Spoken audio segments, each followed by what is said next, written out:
आज ही नज़र लग गई क्या? हेलो फ्रेंड्स, फिर से लाइव क्लास में 9 बजे की वादा रहता है, थोड़ा सा आगे पीछे हो जाता है, ठीक है। सीटेट की लाइव क्लास रहती है ये। इसमें हम लोग पिछले जो क्वेश्चंस पूछे गए हैं सीडीपी के, फिलहाल तो हम लोग सीडीपी चल रहा है, तो सीडीपी के जो पूरा लास्ट ईयर क्वेश्चन पूछे गए हैं उनको हम लोग सॉल्व करते हैं और अपनी अंडरस्टैंडिंग बढ़ाने की कोशिश करते हैं कि किस तरीके से क्वेश्चन पूछे जा रहे हैं, पढ़ना क्या है, पेपर में किस तरीके से आएगा। हो सकता है किस्मत अच्छी हो आपकी तो रिपीटेड क्वेश्चन भी आपको मिल जाए, पढ़ने की जरूरत ना पड़े, याद किया हुआ कुछ आ जाए, आप टिक मार दो, काम खत्म हो जाए अपना, ठीक है। ये फ़ायदा है लास्ट ईयर के क्वेश्चंस का। तो आज हम लोग देखेंगे इस लेक्चर की सीरीज़ में बेटा 18 लेक्चर्स हो चुके हैं। आप लिस्ट में जाके यूट्यूब में अगर आपके पास टाइम हो तो आप देख लेना एक एक करके, फ़ायदा मिलेगा, फ़ायदा बिल्कुल मिलेगा। क्योंकि हम लोग की जो अप्रोच रहती है बेटा वो ऐसी रहती है कि अगर आपकी प्रिपरेशन बहुत अच्छी नहीं है तो आपकी बेसिक अंडरस्टैंडिंग कैसी है।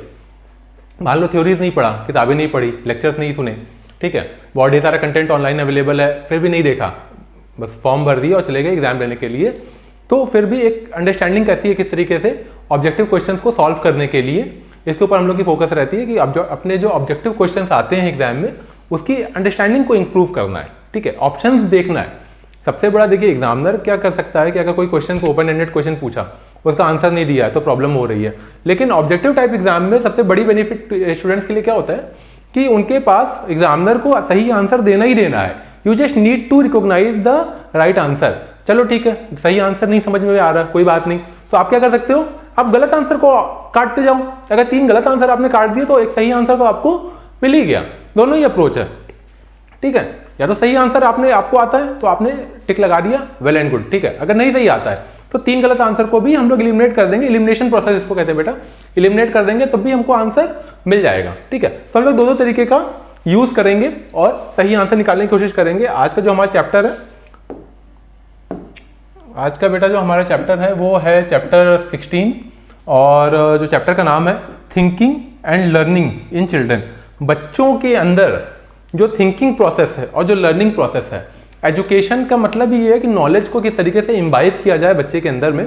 तो नॉलेज को इम्बाइब करना, नॉलेज को सीखना, ग्रहण करना, ठीक है। जैसे फूड है, फूड आप मुंह से खा लेते हो लेकिन नॉलेज में किताब रखी हुई, नॉलेज है किताब में भरा हुआ है, वो बच्चे के दिमाग में कैसे डाला जाए, तो वो किताब से दिमाग तक जाने की प्रक्रिया को लर्निंग कहते हैं। किताब में बहुत ढेर सारी चीज़ें रखी हुई हैं लेकिन किताब आपके घर में रखी हुई है, आप सीखोगे तो है नहीं कुछ वहाँ से, वहाँ उसको आप पढ़ोगे, उस प्रोसेस को जो नॉलेज है किताब के अंदर में वो आपके दिमाग में कैसे ट्रांसफर हो, उस प्रोसेस को हम क्या कहते हैं, लर्निंग कहते हैं। तो ये चैप्टर बेसिकली उसी के ऊपर डिपेंड होने वाला है कि लर्निंग की प्रक्रिया क्या होती है। थिंकिंग सोचोगे तभी लर्न कर पाओगे, ठीक है। तो थिंकिंग एंड लर्निंग क्वेश्चंस पे आते हैं। ये क्वेश्चन बेटा सारे एग्जाम में पूछे गए हैं। ऊपर हम लोग ने लिख दिया ऐसे ही कि लाइव क्लासेस रोज आती है आपकी इन्फॉर्मेशन के लिए, ताकि आपके दिमाग में बार बार ये चीज़ देखते रहो तो आ जाए और आपके अंदर भी एक रूटीन बन जाए कि 9 बजे की लाइव क्लासेस होती रहती है। तो आप देख लो, कुछ ना कुछ फ़ायदा उसका मिलता रहेगा, ज़रूर मिलेगा फ़ायदा, ठीक है। बेहतर है ना, रील्स देखने से अच्छा है कुछ ना कुछ काम की वीडियोस देख लिए जाए, ठीक है। पहला क्वेश्चन देखते हैं। A young children respond to a new situation in a basic of response made by him और her in a similar situation as in the past, ठीक है। दिस रिलेटेड टू, एक स्टेटमेंट दिया हुआ है, हमेशा ये जो इस तरीके के कोलन कॉमा में लिखा होता है ये स्टेटमेंट होता है, ठीक है। अगर आपको कोई स्टेटमेंट किसी के बारे में बोलना है तो आप हमेशा इनका प्रयोग करते हो, इसके बीच में आप स्टेटमेंट रख देते हो, ठीक है। तो एक स्टेटमेंट दिया हुआ है, वो स्टेटमेंट क्या कह रहा है कि कोई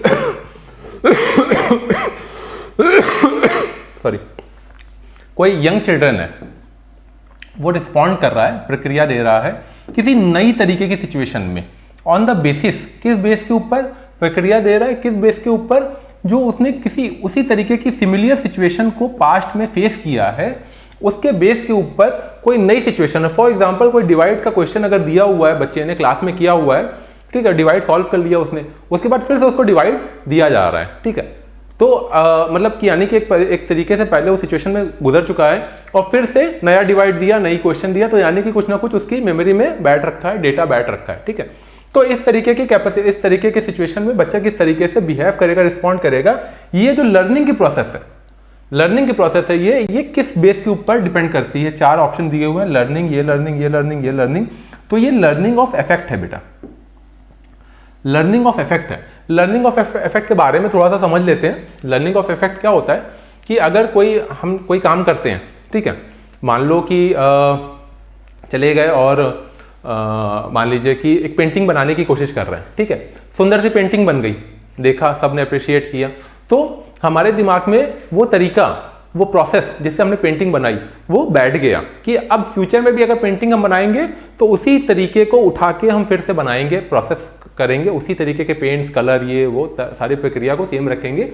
इससे क्या होता है, इस प्रोसेस को क्या कहते हैं, process of law of effect, यानी कि आपका इफेक्ट अच्छा आया, आपने कुछ काम किया, उसका इफेक्ट आया, इफेक्ट अच्छा आया, तो यानी कि उसी तरीके से हमको फिर से काम को करना है, ठीक है।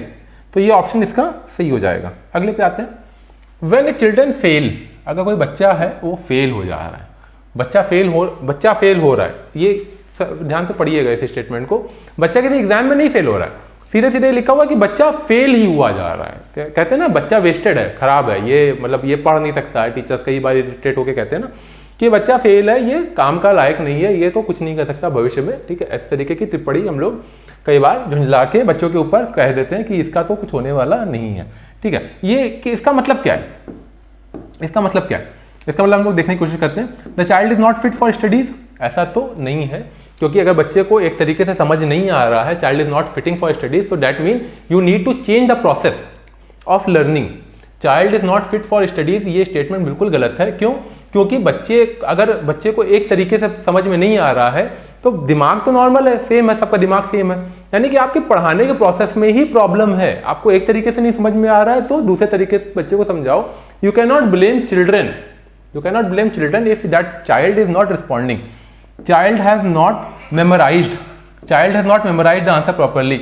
मेमोरी बेस के ऊपर तो कोई मतलब ही नहीं है। अगर मान लीजिए आपको एक बार बार असाइनमेंट दिया जा रहा है लेकिन आपको याद नहीं हो रहा है, मान लो कि चाइनीज भाषा में आपका टीचर कल को एक पैराग्राफ दे दे आपको और ये बोले कि इसको मेमोराइज करके आना, अरे भाई हमको नहीं मेमोराइज हो पाएगा क्योंकि चाइनीज भाषा हमको नहीं आती है। तो बार बार जो है असाइनमेंट वो दे रहा है चाइनीज भाषा में और कह रहा है कि इसको मेमोराइज करके आना, और उस बेस के ऊपर एक हफ्ते के बाद टीचर कंक्लूड कर दे कि ये बच्चा तो कुछ नहीं जानता है, बच्चा तो बेकार है, बच्चा फेल हो जाएगा। ये तरीका नहीं सही है। Memory can not B A parameter for learning. Memory can not B A parameter for, अब जब कोई कॉन्सेप्ट है वो समझ ही आ गया तो मेमोराइज करने की जरूरत ही नहीं पड़ती है, ठीक है। The child should have taken the private tuition. वाह भाई वाह, प्राइवेट ट्यूशन की भी ऑप्शन दे दिया, ये भी बिल्कुल गलत बात है। स्कूल में नहीं पढ़ना आ रहा है तो प्राइवेट ट्यूशन करा दो, ऐसा हम लोग कहते हैं, लेकिन ऐसा कहना नहीं चाहिए। अगर बच्चा पढ़ने वाला है तो क्लास में ही बैठ के पढ़ लेगा। दैट मीन अगर कोई बच्चा फेल हो रहा है इसका सीधा सीधा अर्थ ये है कि सिस्टम फेल हो गया है। पूरा सिस्टम, पूरी प्रक्रिया जो है बच्चों को समझाने की, उसको सिखाने की, जो लर्निंग की जो प्रोसेस है, लर्निंग का जो मेथड है, वो पूरा का पूरा मेथड फेल हो गया है, ना कि बच्चा फेल हुआ है। बच्चा नहीं फेल हुआ है, सिस्टम आपका फेल हुआ है, क्योंकि दिमाग तो भगवान ने सबको सेम दिया हुआ है, 19-20 करके सबका दिमाग सेम है। किसी को थोड़ा जल्दी समझ में आता है, किसी को कम समझ में आता है, लेकिन ऐसा तो हो ही नहीं सकता कि किसी को समझ ही ना आए। किसी को थोड़ा धीरे धीरे समझ में आता है, किसी को जल्दी समझ में आ जाता है, किसी को कोई एक तरीके से समझ में आता है, कोई जैसे मान लीजिए एक डिवाइड का मेथड है, कोई यूनिटरी मेथड से समझ में आएगा, किसी को एलसीएम एचसीएफ लेके समझ में आएगा, ठीक है। मेथड चेंज हो जाता है। लेकिन child can not be failed. If child is failing that mean the system is failing, ना कि बच्चा फेल हो रहा है, ठीक है। अगले क्वेश्चन पे चलते हैं। If the student is consistently getting the lower grades in the schools, अगर कोई बच्चा है वो लगातार, कंसिस्टेंटली मतलब लगातार, कंसिस्टेंट मतलब लगातार, गेटिंग द लोअर ग्रेड, खराब ग्रेड आ रहे हैं स्कूल में उसके, तो उसके पेरेंट को एडवाइस करते हैं, उसके पेरेंट्स को एडवाइस करेंगे। कैसे एडवाइस करेंगे, क्या एडवाइस करेंगे? मान लो कि पीटीएम होता है ना, पेरेंट टीचर मीटिंग, ठीक है, तो बच्चा फेल होता जा रहा है, गार्जियन आए उसके कि, तो टीचर क्या एडवाइस करेगा? नीचे से देखना शुरू करते हैं। Forcing her to work harder at home, दबाव डालने लगो उसके ऊपर, प्रेशर बना दो कि बच्चा घर पे बहुत दबाव कि पढ़े ही पढ़े, जबरदस्ती करो। जबरदस्ती से पढ़ाई थोड़ी ना आती है। कोई आपके सामने जो है क्वांटम फिजिक्स की किताब लेके बैठ जाए और डंडा लेके बैठ जाए छोटे बच्चे के सामने कि नहीं तुम पढ़ो, नहीं तो मार पीट के आज बराबर कर देंगे, लिटा देंगे तुमको, लाख कोशिश कर ले नहीं आएगा। There is a process of making the students learn, ठीक है। फोर्स करके किसी को कुछ समझ में आने वाला नहीं है। Narrating her hardship of life for those who do not possess proper education, मतलब कि क्या है कि बच्चे को ये समझाने लगो कि अगर बेटा अगर नहीं पढ़ोगे तो ठेला चलाओगे, ठीक है, या मजदूरी करोगे या सब्जी का ठेला लगाओगे। ये सब काम करते हैं हम लोग, लेकिन करना नहीं चाहिए इसको, इससे कोई सीखता नहीं है। ये सिर्फ अननेसेसरी प्रेशर बनता है बच्चे के दिमाग के ऊपर, उसकी ग्रोथ नहीं हो सकती। ठीक है। Withholding mobile phone, movie, comics, extra time for play. ठीक है, उसको खेलने से रोक दो। ठीक है, 24 घंटा है, 24 घंटे में आप अगर कोई बच्चा है 2 घंटा भी खेलता है तो क्या बुरा है। ठीक है, क्योंकि खेल से भी तो इंसान सीखता है ना, खेलने से भी बहुत कुछ सीखने को आता है। तो अगर आप खेल रोक रहे हो, कोई बच्चा है उसको आप बिल्कुल कह रहे हो नहीं खेलना ही नहीं है, मोबाइल ही नहीं यूज़ करना है। मोबाइल का अगर आप समझो आज के टाइम पे मोबाइल कितना इंपॉर्टेंट है एजुकेशन के लिए, अगर पॉजिटिवली यूज़ किया जाए तो mobile is very useful thing. ठीक है, तो ये भी तरीका नहीं सही है। That's the only option that we are left with, working in close associated with teachers. अगर मान लो कोई बच्चा फेल हो रहा है तो टीचर को क्या करना चाहिए, उसके पेरेंट्स को बुलाना चाहिए और उसके साथ क्लोजली इंटरेक्ट करना चाहिए टीचर और गार्जियन के बीच में कि किस तरीके से ये कहाँ पे ध्यान भंग हो रहा है, क्या नहीं समझ में आ रहा है, कहाँ प्रॉब्लम है। प्रॉब्लम को डायग्नोज आप करोगे ना, उसी हिसाब से फिर आप समझ पाओगे कि बच्चे की लर्निंग प्रोसेस में प्रॉब्लम कहाँ आ रही है। तो that is the right option. अगले पे आते हैं।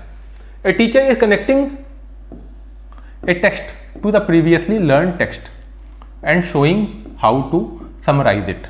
ठीक है, कोई पैराग्राफ है वो पहले बच्चे टीचर समझा चुका है, उसके बाद फिर से कोई एक पैराग्राफ दिया और उसको समझा रहा है कि देखो बेटा कैसे हमने पहले वाले क्वेश्चन में ये काम किया था तो हम फिर से ये काम करेंगे। इस प्रोसेस को क्या कहते हैं, ये क्या कर रहा है टीचर, क्या कर रहा है, टीचर क्या कर रहा है, हेल्प कर रहा है चिल्ड्रन को अपनी खुद की स्ट्रेटेजी डेवलप करने में। वो एक रास्ता दिखा रहा है, टीचर क्या है, वो एक रास्ता दिखा रहा है कि देखो बेटा हम पहले भी इस तरीके से काम कर चुके हैं और आने वाले समय में हम फिर से इस तरीके से काम करेंगे। ठीक है, तो इससे क्या होगा, बच्चे को दिमाग जो है ना उसकी सोचने की क्षमता खुल जाएगी, उसकी सोचने की क्षमता जो है वो खुल जाएगी। वो ये देखेगा कि पहले टीचर ने किस तरीके से सोचा और सवाल को किया तो हम फिर से उसको अप्लाई करें। ठीक है, helping the teacher to develop their own strategy to comprehend, ये सही आंसर है इसका, इसमें कोई दो राय नहीं। अगले पे आते हैं। Which of the following factor support learning in a classroom. इसमें से कौन सा ऐसा फैक्टर है जो सपोर्ट कर रहा है लर्निंग को क्लासरूम में। ठीक है, which of the following factor is support learning in a classroom. इसमें से कौन सा ऐसा फैक्टर है जो लर्निंग को सपोर्ट करता है। ठीक है, increase the time interval of period from 40 minute to 50 minute. आप क्या करो, टाइम पीरियड बढ़ा दो पढ़ाने का। पहले से बच्चा बोर हो रहा है 40 मिनट में 50 मिनट कर दो तो वो और बोर हो जाएगा, अगले दिन पीरियड ही अटेंड नहीं करेगा। ठीक है, ये काम गलत है। Sticking to one maintenance uniformity, एक ही तरीके से एक ही ढर्रे पे पढ़ाए जा रहे हैं। ठीक है, पढ़ाने का एक ही तरीका लिए जो है शुरुआत से 1 साल तक करे जा रहे हैं तो बच्चा क्या ऑब्वियसली बात है बोर हो जाएगा। ये भी एक तरीका नहीं हो सकता, अच्छा तरीका नहीं है। Increasing the number of test को बढ़ा दो तो बच्चा पहले से जो भाग रहा है क्लास से, इसको समझ में नहीं आ रहा है, कम चीज़ें समझ में आ रही है, वो टेस्ट के नाम से और ही एब्सेंट होने लगे, गायब होने लगे, तो ये भी गलत है। अगर आप लर्निंग को सपोर्ट करना चाहते हो बच्चे की तो support the autonomy of children by the teachers. बच्चे को ऑटोनमी दो, आप बच्चे को स्वायत्तता। ऑटोनमी की हिंदी क्या होती है, स्वायत्तता यानी क्या कि अगर कोई बच्चा है उसको मान लो कि आपने कोई मैथ का सवाल बताया और एक निश्चित तरीके से बताया, लेकिन वो कोई और तरीके से करना चाह रहा है, कोई और नया टेक्निक लगाने की कोशिश कर रहा है और उससे उसके आंसर भी आ रहे हैं, या even if he is trying. ठीक है, तो टीचर तो सपोर्ट द स्टूडेंट कि चलो नई तरीके से लर्न करने की कोशिश कर रहा है, इट्स अ गुड मेथड। ठीक है, अगर आपको लर्निंग के प्रोसेस को सपोर्ट करना है तो support the autonomy of the child. ठीक है, रट्टू तोता बनाना नहीं है। अगले क्वेश्चन पे आते हैं। थ्योरेटिकल क्वेश्चन है बेटा, इसमें ज़्यादा कुछ है नहीं, ये याद है तो याद है, नहीं याद है तो नहीं याद है। When a children learn a concept and use it, practice help reducing the error committed. ये स्टेटमेंट है। ठीक है, ये किसका स्टेटमेंट है, E.L. थॉर्नडिक का स्टेटमेंट है ये। ठीक है, ये आप ज़्यादा कुछ इसमें नहीं है। अगर थ्योरी की क्लास में हम लोग जाएंगे तो हम इनकी स्टेटमेंट्स को बहुत डिटेल में एनालाइज करके आपको समझाएंगे भी कि इनका मतलब क्या है। ठीक है, which of the following statement about the children error is correct. इनमें से कौन सा स्टेटमेंट बच्चों के द्वारा की गई गलती की, बच्चा गलती कर रहा है, ठीक है, तो वो स्टेटमेंट कौन सा सही है, नीचे से एनालाइज करना शुरू करते हैं। The children commit error because they are careless. ऐसा तो नहीं है, क्योंकि हर इंसान केयरलेस, हर बच्चा केयरलेस नहीं होता है। Children error are insignificant for the teachers as she should just strike out the mistakes and not pay any attention to them. ऐसा तो गलत है। चिल्ड्रन का जो एरर है वो टीचर के लिए इनसिग्निफिकेंट नहीं होना चाहिए, सिग्निफिकेंट होना चाहिए। क्यों सिग्निफिकेंट होना चाहिए? ध्यान देना चाहिए टीचर को कि बच्चा कहाँ गलती कर रहा है। फॉर एग्जाम्पल, इससे पहले वाले लेक्चर में हम लोग ने बेटा डिसलेक्सिया, डिसग्राफिया के बारे में पढ़ा है। मान लो बच्चे को डिसलेक्सिया है, हमसे या ADHD है, ठीक है, और डायग्नोज नहीं हो पा रहा है, ठीक है, और वो बार बार गलतियां कर रहा है, तो आप टीचर इंप्रूव कभी कर ही नहीं सकता है, क्योंकि अगर उसने प्रॉपर डायग्नोज नहीं किया टीचर ने बच्चे की मिस्टेक्स को, तो कभी करेक्ट नहीं कर पाएगा। टीचर ने अगर बच्चे की मिस्टेक को प्रॉपर डायग्नोज नहीं किया तो कभी करेक्ट नहीं कर पाएगा। That mean that mistakes done by children are important for teacher to analyse the mind of children, ठीक है, तो दिस इज रॉन्ग, ठीक है। Children commit error when the teacher is lenient and does not punish them for mistakes. क्या मतलब हुआ कि teacher तो जब टीचर लीनियंट है, लीनियंट मतलब उदार है, ढीला ढाला है, सीधा सा है, ठीक है, मारता पीटता नहीं है, फोर्स नहीं करता है बच्चों को, प्रेशर नहीं करता है, तो बच्चे एरर करते हैं। ऐसा तो नहीं है। बच्चे टीचर की लीनियंट होना या नहीं लीनियंट होना, इससे बच्चे की लर्निंग के ऊपर असर नहीं पड़ता है, ठीक है। ऐसा रॉन्ग स्टेटमेंट। तो टीचर सही स्टेटमेंट क्या होगा? ये स्टेटमेंट सही है। The children error are the part of learning process. गलती से ही इंसान सीखता है, गलती से ही इंसान सीखता है, ठीक है। राहुल गांधी बार बार गलतियां कर रहे हैं और फिर भी 17 साल बाद भारत जोड़ो यात्रा निकाल रहे हैं, ठीक है। गलती से ही इंसान सीखता है, ठीक है। गलती एक पार्ट है लर्निंग का। अगर आप गलती नहीं करोगे तो आप सीखोगे कैसे, ठीक है। अगले क्वेश्चन पे आते हैं। How do children learn? बच्चे सीखते कैसे हैं? क्वेश्चन है, सीधा सीधा सिंपल सा क्वेश्चन है। How do children learn? Which one of the following is not true? Is not true with respect to their question. बच्चे सीखते कैसे हैं, इनके बेस के ऊपर 4 ऑप्शन दिया हुआ है, इसमें से कौन सा ऑप्शन गलत है? Not true.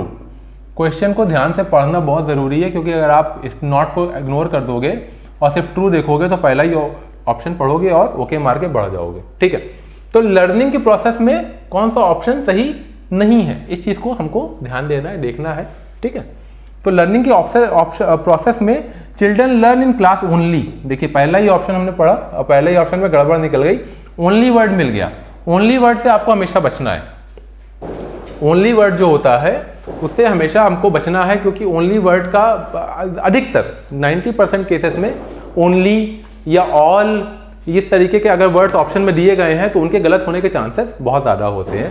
तो इसका ऑप्शन यही हो जाएगा, children learn in class only. नहीं, चिल्ड्रन सिर्फ क्लास में नहीं सीखता है, बच्चा घर में भी सीखता है, बच्चा प्लेग्राउंड में भी सीखता है, बच्चा सड़क पे भी सीख रहा होता है, ठीक है।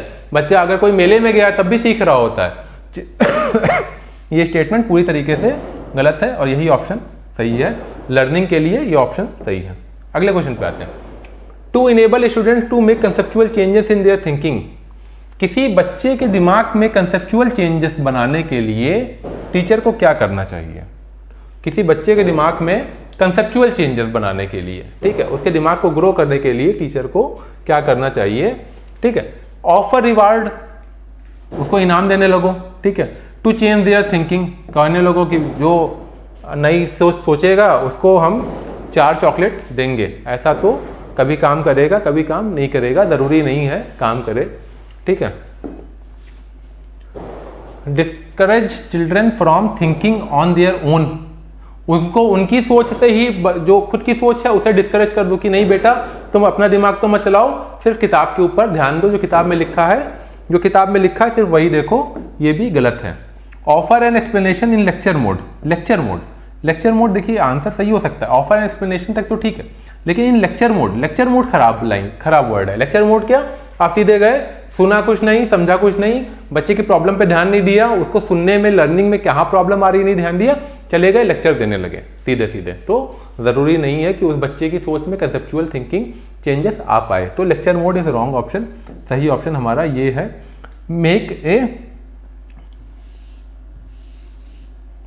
Make a clear and convincing explanation. आप क्लियर और कन्विंसिंग ऐसे उदाहरण और स्पष्टीकरण दो जिससे बच्चा संतुष्ट हो जाए कि किस तरीके से ये चीज़ें सही हैं। ठीक है, अगला क्वेश्चन आते हैं। Mistakes and error made by students, गलतियां और एरर्स छात्र द्वारा, त्रुटियां, एरर्स मतलब त्रुटि, मिस्टेक मतलब गलती, मेड बाय स्टूडेंट्स आर क्या होती हैं, are should be severely dealt with. Severely dealt मतलब जाके मारने पीटने लगो, सख्ती से डील करने लगो। गलतियों को अगर आप सख्ती से डील करोगे तो यानी कि गलती इज अ प्रोसेस, गलती is a part of learning. ठीक है, तो अगर कोई गलती नहीं करेगा तो सीखेगा कैसे। ठीक है, तो गलती तो खूब करनी चाहिए हमको, अपने जीवन में भी खूब गलतियां करो, जितनी गलती हो सकती है करो आप, और उससे आप एक्सपीरियंस गेन करो। तो should be severely dealt with, ये ऑप्शन नहीं सही है। Are a wonderful opportunity to label children as a weak, weak होगा, वीक और आउटस्टैंडिंग।